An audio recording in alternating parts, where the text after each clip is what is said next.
يصدح المؤذن بالتكبير فتهفو القلوب إلى ربها خاضعة مستسلمة، ومعها تنساب الأجسام في تآلف وتناغم تعبيرا عن الوحدة واللحمة.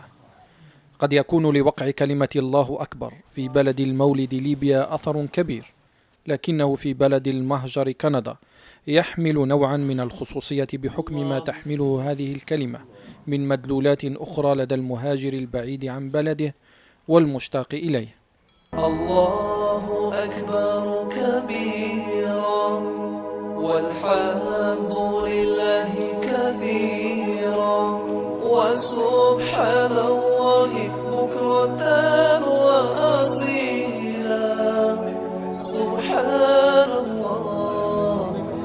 الله أكبر كبيرا والحمد لله كثيرا وسبحان الله بكرة وأصيلا. سبحان الله. الله أكبر كبيرا والحمد لله كثيرا وسبحان الله بكرة وأصيلا. سبحان الله.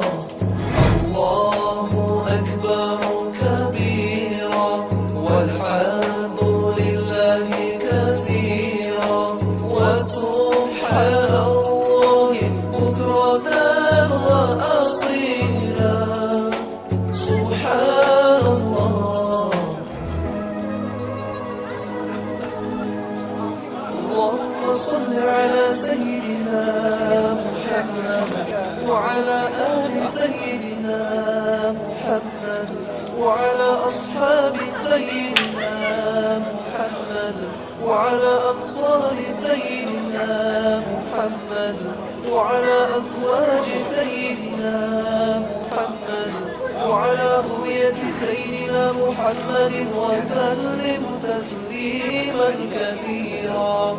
الله أكبر الله أكبر الله أكبر لا إله إلا الله.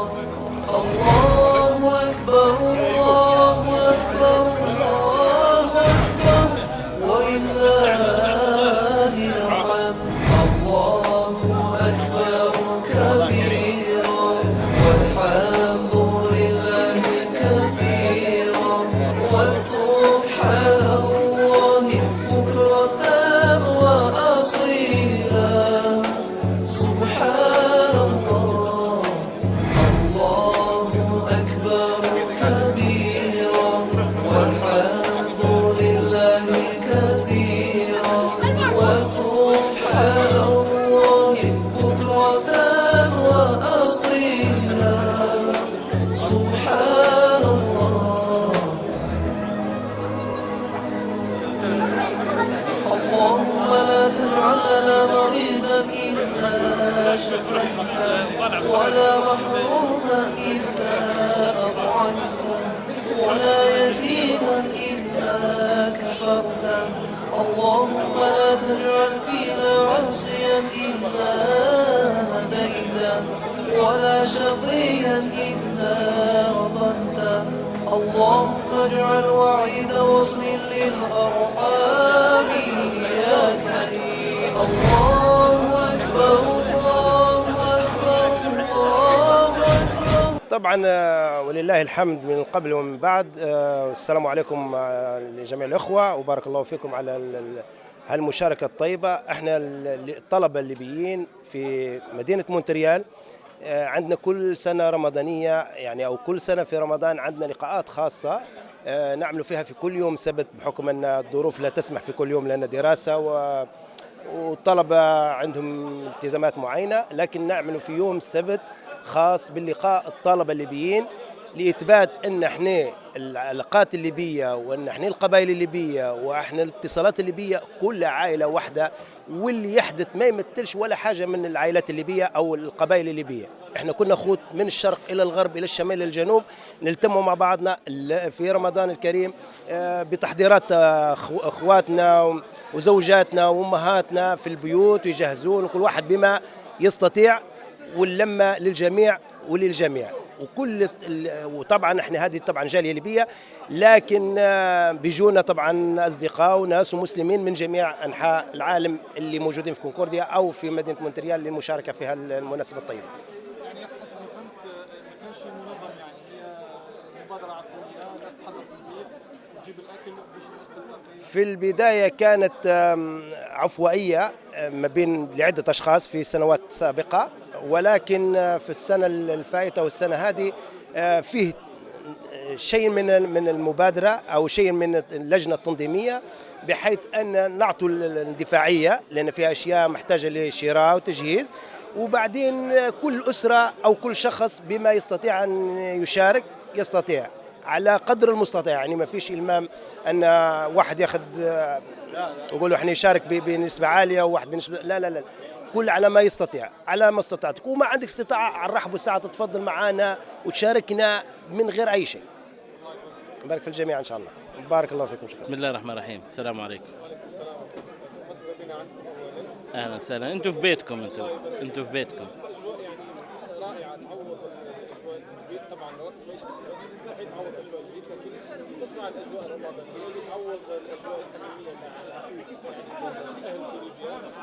والله هو الحمد لله احنا الليبيين والعرب بصفة عامة شعب اجتماعي الحق، والجالية في مونتريال وفي كندا الحق تربطها علاقات اجتماعية ويحاولوا يكونوا دائما تحت مظلة اجتماعية. الحمد لله الشباب دائما يتنادوا في شهر رمضان وفي الأحداث يحاولوا أن يديروا أحداث للالتقاء، إفطار أو أعياد، للالتقاء بالناس، تعارف على بعض. انت عارف كندا مساحتها كبيرة ما شاء الله، وممكن يبدأ أخوك في جنبك ما تشوفاش. فما شاء الله الجالية الحق يعني عندها تواصل عبر الصفحات الفيس والفايبر، وننشروا في إعلانات على الأحداث اللي احنا تهمنا كأعياد ومناسبات. والحق الجالية كلها تتنادى ويجوا، الموائد هي الرمضانية الحق بمجهود كل الناس بدون استثناء، عبارة عن تجميع للطعام يتم إعداده في البيوت من العائلات وإحضارها هنا ويجتمعوا. الهدف الرئيسي منها اللي هو العازب اللي موجودة هنا، يعني احنا المتزوجين يعني اوكي يعني تقدر تشم ريحة رمضان، لكن العازب ما يشمهاش شيء من أكل، ضروري إعداد منزلي. فالحق هي الأساس متاعها اللي هي إعطاء فكرة رمضان للعزاب، أنه هو يتفكر رمضان والأكل الليبي وأكلنا الليبي التقليدي. اللقاء هذا كان فيه فرصة كذلك لمناقشة بلدكم في رسم مبادرات ممكن تفيد بلدكم. الحقيقة الجالية الحق احنا نعتبر فيهم هنا يد واحدة بدون أي طوائف أو شرائح أو توجهات مختلفة. الناس يد واحدة متفاهمين مع بعضهم، ما ندخلوش في التفاصيل اللي قد تؤدي إلى الفرقة. الحق الناس تحب بعضها ومتآلفين، وحتى لو في بعض الشوايب الناس تتجاهل فيها، لأن احنا هنا نرجع لنفس البلد، نفس الثقافة، مسلمين عرب، وتخرج بعض الأفكار اللي لها علاقة بإحياء الألفة داخل الجالية هنا في كندا. الحقيقة الله يسلمك. والله وخلنا نبدو بكلمة هنا لمونتريال، بحكم ان احنا موجودين وليبيا هذه في عروقنا وفي دمنا، ما يمكن نتنصلوا منها. احنا ان شاء الله قاعدين هنا سنوات معدودة وراجعين لبلادنا ان شاء الله. نتمنى للكل ان هنا ينجح. الناس في البلد هذه يصيموا في 18 ساعة ويدرسوا، واللي نقولوا احنا اللي هي ريحة رمضان ما يشوفوش فيها الا في التجمعات هذه. يعانوا في صعوبات كثيرة. الحق نتمنى من هالجالية اللي هنا الشباب اللي يتعلموا في علم، نقولوا احنا يرجعوا به لبلدهم من أجل بناء البلد، القفز بها إلى الأمام، ويكونوا حجر بناء للدولة ونزع كل هالفرقة إن شاء الله. ونتوقع أن هذا الرصيد الحقيقي اللي عابي عليه بلدنا ليبيا، وإن شاء الله كل العرب يا رب. شكرا وبارك الله فيكم على الحضور، ونتمنى انكم ما تقطعوش. احنا طبعا من منبركم هذا نحاول نوجه كلمه ان احنا الافطار كل سبت في رمضان هنا، وفي معايده ان شاء الله. هذا فيما يخص الكوميونتي نتاع مونتريال والمدن المحيطه.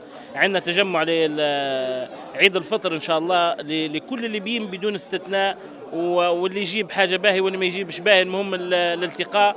وبارك الله فيكم ان شاء الله، ربي في ميزان حسناتكم. والله شوف، الجالية الليبية في مونتريال كأي جالية مسلمة وجالية عربية تتكاتف خصوصا في أوقات أو في المناسبات الدينية والمناسبات الوطنية.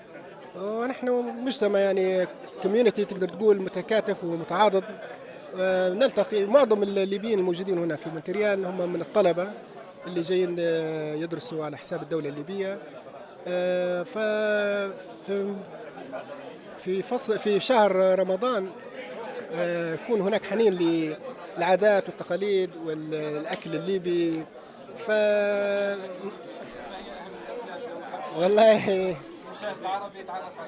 والله موجود الأكلات الليبية تقريبا.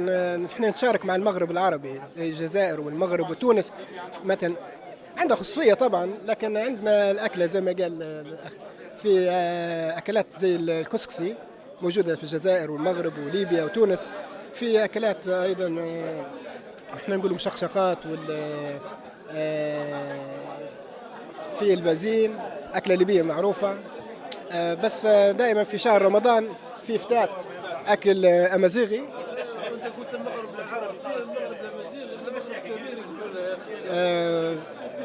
طبعا الليبيين هم خليط ما بين العرب والأمازيغ في أكلات الأمازيغ زي ما قال صديقنا عتاد. في أكلات ممكن هو يحكي لك عليها أكثر مني، يعرفها أكثر مني، بس اللي نعرف أنا فيه الفتات. عشان تاني فيه غير الفتات. فالحمد لله يعني زي ما حكيت لك، يعني هذه مناسبة تجمع الليبيين وتجمع العرب. أيضا مجموعة من العرب أيضا يتشاركوا معنا في الإفطار الجماعي اللي نديروا فيه كل أسبوع تقريبا في نهاية الأسبوع. الحمد لله يعني مناسبة جيدة للتكاتف وللالتقاء والتحاور، وهذه الأهداف يعني. شكرا. طبعا في ليبيا تختلف من منطقة إلى منطقة. احنا في جبل نافوسة مثلا معظم العائلات تفطر على البازين. أكل البازين عبارة عن عيش يعني مش عارف دقيق شعير وهيك مصنوع. أكلة خاصة بالليبيين دائما يعني مفضلة في مناسبات الاجتماعية. وإحنا دائما يقول لك اللي بيقدرك يدير لك البازين، يعني أكلة يعني هي متعبة شوية نوعا ما ومفضلة لدى الشابين الكبار أكثر شيء. وبعض العائلات اللي عند اليوم تفطر على البازين. وفي بعض وطبعا الأكل الثقيل هذا في رمضان قليل، مثل الكسكسي والأرز والحاجات هذه يعني عند الحاجات، يعني مثل في يأتي مع بعض الحاجات هيك خفيفة. بس طبعا الليبيين عندهم الأكلة المفضلة مكرونة. المكرونة هذه تجي إما سباجيتي وإما طبعا الخرز هذه نقولوا لها احنا. فهذه في رمضان بعد الإفطار دائما مع يعني طول لنا الوقت قصير. في السحور دائما تجد المكرونة متوفرة، نقولوا لها بكبكة احنا، مكرونة بكبكة دائما موجودة ومتوفرة. فهذا هو يعني في بعض العائلات تدير في الفتات. بس هو الآن لأن فترة الصيف وكذا ومتعبة شوية، في الشتاء ممكن في تنوع أكثر.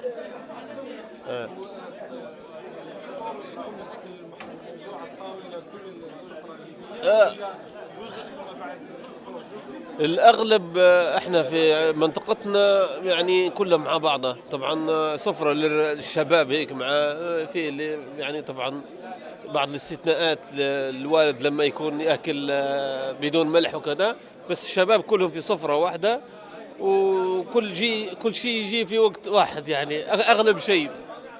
بس بعض مؤخرا بدأت الناس تأكل شوية وبعدين ترجع الأكل تاني من جديد، وفي ناس تتصحر وفي ناس ما تتصحرش. هي نحاولوا نخلقوا جو متاع ليبيا وجو اللمة الليبية يعني لمة عائلية، عادات وتقاليد هيك وكذا، زي ما عندكم في الجزائر وكذا دائما عندها ساعة الافطار هذيك، عندها هيك جو. نحاولوا احنا يعني من كل يوم سبت تولينا أكثر من 3 سنين على هذا المنوال، نحاولوا دائما نخلقوا هالجو ونجيبوا الأطفال وكذا عشان أيوة مش يعني حتى هم يحسوا بأن فيها مثلا اللمات الجماعية والإفطار الجماعي والجو الرمضاني اللي موجود في ليبيا مثلا. أول شيء الحمد لله والصلاة والسلام على رسول الله سيدنا محمد، اللهم صل وسلم وبارك على صحبه ومن والاه. طبعا اليوم السبت في مدينة مونتريال في كندا تنادى العديد من أبناء ليبيا الحبيبة من مختلف مناطق ليبيا لعمل إفطار جماعي يلم شمل كل الليبيين، بغض النظر على كل المشاكل اللي حاصلة في البلاد، ولكن تظل كل هذه المشاكل جانبا في هذا الشهر المبارك، في هذا الشهر الفضيل. وكإذاعة أعتقد أنها واكبت الأحداث وشافت الأجواء في كل مقعد أو في كل طاولة موجود ليبي من الشرق، ليبي من الغرب، ليبي من الجنوب، ليبي من الوسط، ولن تجد من يتكلم في أي أمور سياسية خارجية، كلها تجمعها لحمة وطنية واحدة. طبعا احنا الليبيين معروفين ما نشكلوش أي ما عندناش يعني تعددية في المناهج، كنا سنيين والحمد لله، وهذه نعمة من عند الله حتى هي. فكل الأحداث اللي صايرة يعني سببها باختصار ناس ساسة، طلاب سلطة، قطط السمان. للأسف جاء الشعب البسيط والأفراد اللي نمثلهم أنا وتمثلهم هالأعضاء هذوما بين طرفي الفكين، في تنازعات سياسية، في أحقاد، في العديد من المشاكل اللي حادثة الآن. ولكن اللي نحب نوصلوها احنا هنا ليبيين أبناء مدينة واحدة، أبناء بلد واحد، ما فيش اختلافات. احنا الطاولة اللي فطرنا عليها فيه من الشرق، فيه من الغرب، فيه من الجنوب، فيه من الجبل الغربي، فيه من جميع مناطق ليبيا، والحمد لله. والأجواء يعني أكثر من رائعة والله العظيم. ما في شعب يحب بعضه زي نحن، لكن الله غالب. الساسة والأطماع والأحقاد نشرت الأحقاد في أبناء الوطن الواحد. ومع ذلك قد ما تشوف المشاكل بتاعتنا كبيرة، إلا أن لما أنت جي بتشخصها أو حتى بتدير حل لهالمشاكل تلقى ما فيش من أتفه منها ومن أبسط منها. نسأل الله أن يلم شمل الليبيين ويحفظ بلادنا إن شاء الله، ويجعلنا مجتمعين متحابين فيه إن شاء الله. وإحنا كل سبت إن شاء الله مستمرين بعون الله، أبناء شعب واحد، أبناء وطن واحد، ولن تفرقنا لا أحقاد ولا مطامع سياسية ولا كراسي بعون الله. بارك الله فيكم، وشكرا لإذاعة الشروق الجزائرية على هذه اللفتة الطيبة، على هذا الحضور المميز. نسأل الله أن يوفقكم ويجمعنا بكم في كل سبت إن شاء الله.